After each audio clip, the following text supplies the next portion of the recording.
guys, welcome to my channel, Andrew AS Life, and today we've got a special guest, Dylan.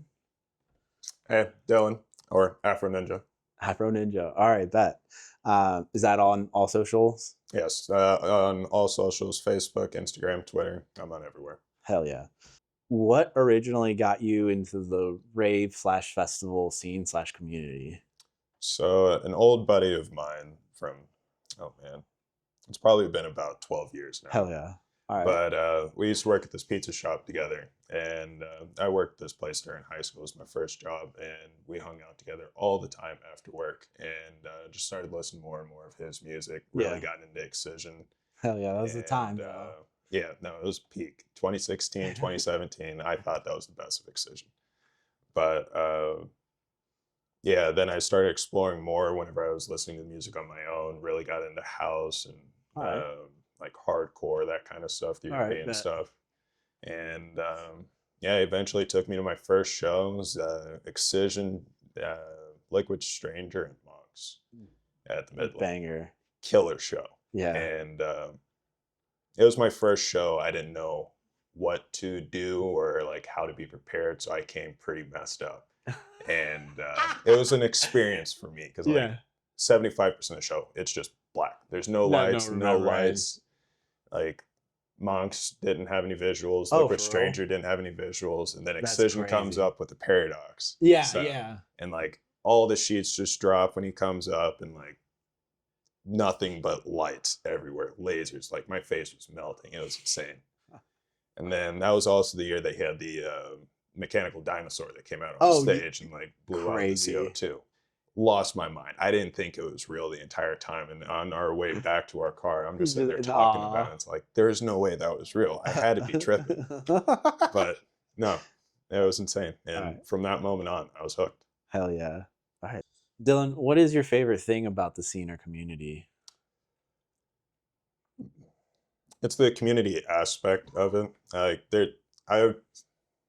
I've been in music my entire life. I've come from different avenues. I started with classical and then went to hip hop, and then for a little bit went to gospel, and then went to EDM. But there isn't another genre of music that like unifies like EDM. Yeah. No matter where you come from, what background your life is, you have something that somebody else there can connect with, and then, like just like that, best friends. Yeah. I know that feeling. Just you meet somebody at a festival. They could speak a different language, but you guys say like 5 words and like are able to communicate somehow. There's just like there's a instant mutual understanding through the music. Yeah, I've definitely done that one. No, it's amazing. There's nothing like it. Dylan, what would be your best advice for newbies slash newcomers, either in the rave or festival scene? Just get out there. Get out there. Don't wait. Go to a show. Do it alone if you have to. Yeah. If you gotta party. I'm a strong advocate of going sober. Absolutely, especially for your first few times. Yes, your first few shows, absolutely go sober. You go for the music. Yes, partying's fun, but you need to love the music before you love the party. That's the problem with today's society, raving community. It's all partying, and it's like we're here for the music. Absolutely, this is one of the reasons I'm doing this. So awesome. Dylan, what would be something that you'd like to see added to either the scene or community raves or festivals?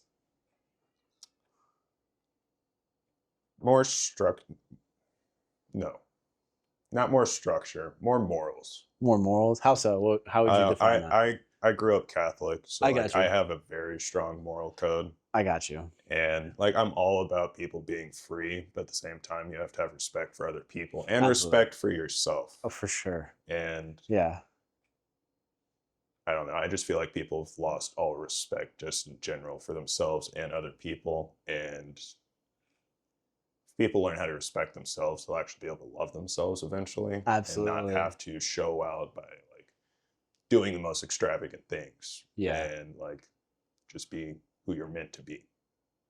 Instead of just diving so hard into, this is me going into the religious side, but like into your sins.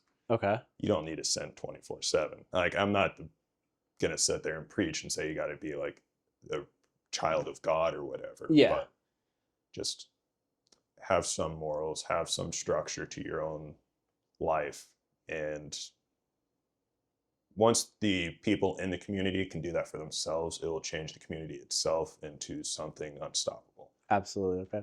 Yeah, I do feel like some people kind of use this as a getaway to do kind of not good things in their Yes. life or in other people's lives. So I totally get that.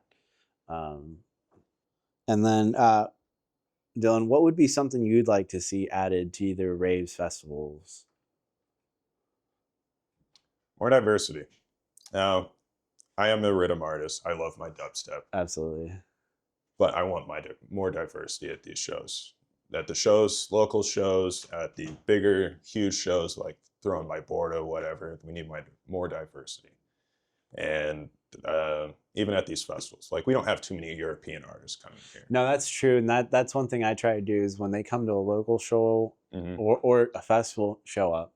Like, bro, I guess one of my first artists that got me into EDM was Chase and Status. Yep. And Fire. DNB, bro. Mhm. You know, that like it was honestly Mac Miller that got me into it because he did a remix of a song called Flashing Lights. Yep. And that was just like my shit for a while. And then I got into other songs and I got into dubstep with like Excision and shit too. Mhm. It's Skrillex. You know, Yellow Claw was my first show at Lawrence the Granada, I think, or the musical. I can't remember, but They're nasty. but you gotta show up, you know. Mhm. You know, it might not be your style, but you should at least try. Yeah, always try something new. Always try something. Like, I know that he's not European, but Little Texas Man, like, Dude, it's not that fast tempo, like, and not my thing. But dude, I was there fucking high-kneeing at Dance Mhm. Fest, and then he came to John's Big Deck. Yep. Had to show up. Just Yep. had to show up. I had to work that day, sadly, but I wanted to go so bad. So bad. Uh, Now, I love hardstyle, up-tempo, speedcore, all of that. Yeah. I'm not the biggest fan of Little Texas, but every time he's around, I'm going to be there. Facts. Because that's the only person coming around with that kind of music. Facts. And, like, if we could get more drum and bass or even some UKG guys out here, just something new. Because I just feel like, what's the word I'm looking for? We need something refreshing. Absolutely. Everything's just been a rinse and repeat for the last few years, pretty much since COVID. There's nothing like really big popping. I got Like you. the only thing that I can think of recently lot that's of like big festival popping is the just Unity the thing. same, yeah. With Tomorrowland. Yeah, and- Tomorrowland yeah, Unity at the Sphere. No, That that's looks going to be sick. something insane. Yeah, But that's the only thing. yeah.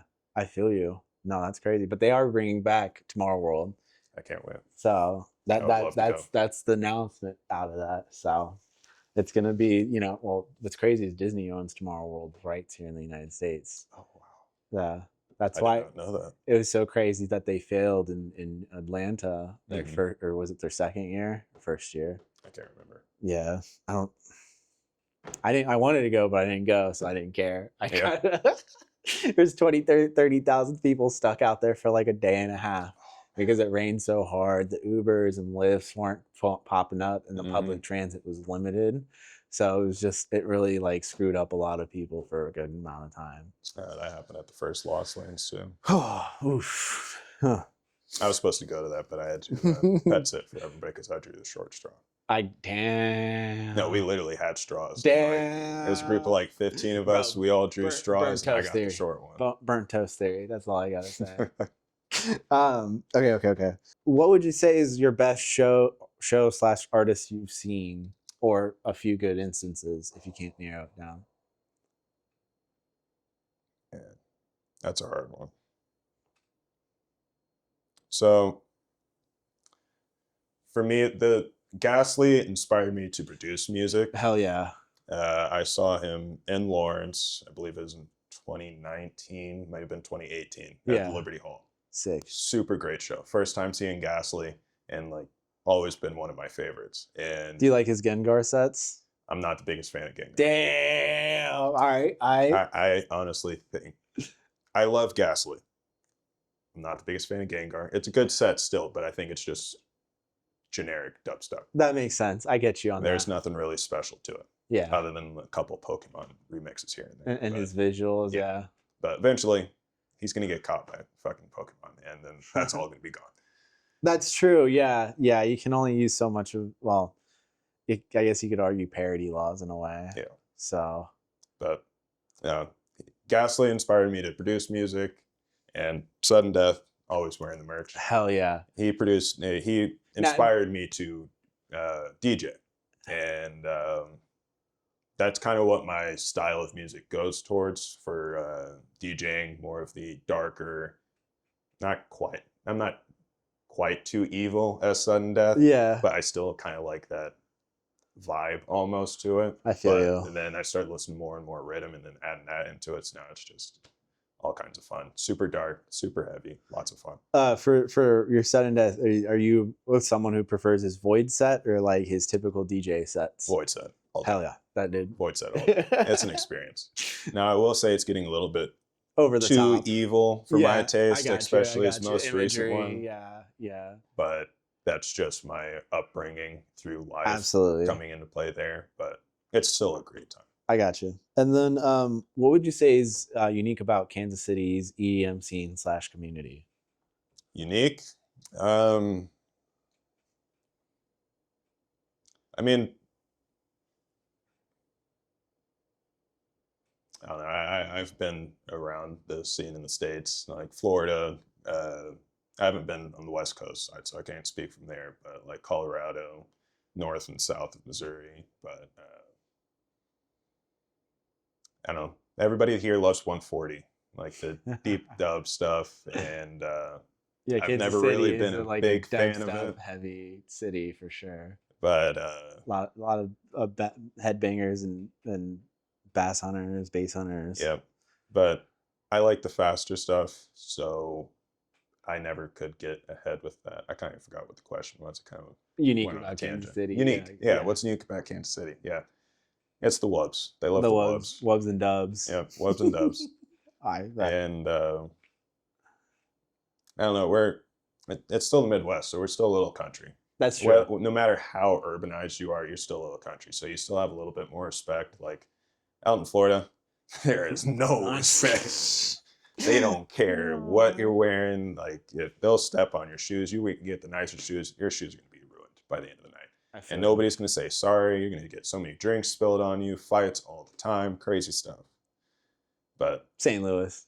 St. Louis is like that too. Yeah, oh, sorry, St. Louis. No respect.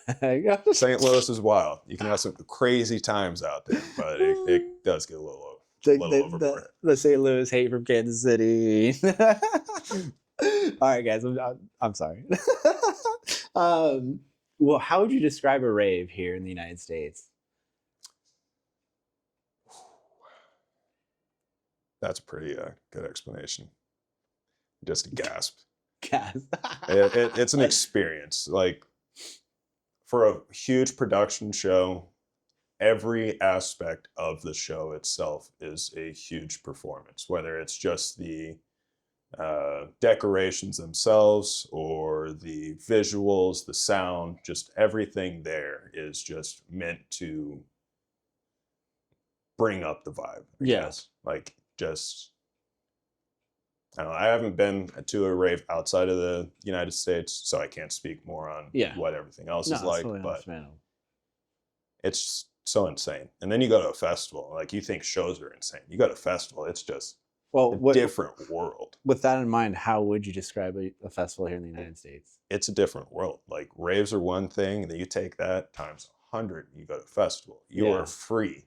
Everybody there is like partying or just having a good time. Nobody's going to judge you, and if they do, they're just going to try to have a good time. And if they're not having a good time, then you just walk away, and you got like 1,000 other people to play with over here. Yeah.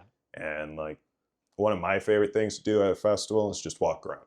Just go on a solo adventure and say hi to everybody.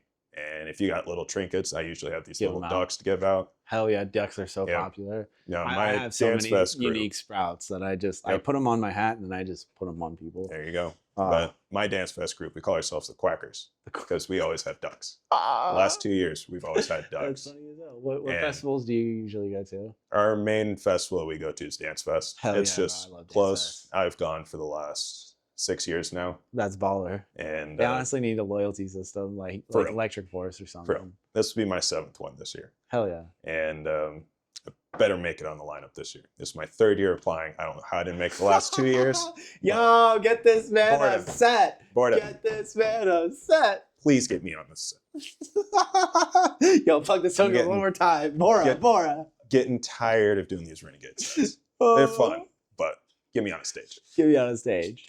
No, hell yeah. I love Dance Fest. I've been to all 3 venues throughout the years. So I've gotten all the different vibes from like when they didn't know what they were doing to when they finally decided EDM.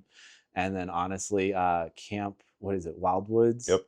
I went there as a kid for like a school thing during middle school, but this is the time when I was bullied. So like the environment helps me kind of like get back into that mindset and kind of deal with my childhood trauma. But that's like something hella personal on me. So, but I always go to Electric Forest. That one, 1,800 acres, 8 stages, and you literally can go like Wherever you want. Yeah, dude. Like there are people literally in different worlds. So. But all right, guys, thanks for tuning in once again to my channel, Andrew AS Life. Please like, follow, comment, and subscribe. And huge thanks to Dylan for being on the show. Please, guys, practice, preach, follow through, plur, peace, love, unity, respect, and the double tier, responsibility, pick up trash, save the Smithsonian, fund our national parks. That's it. All right. Fund our education. That's it. See ya.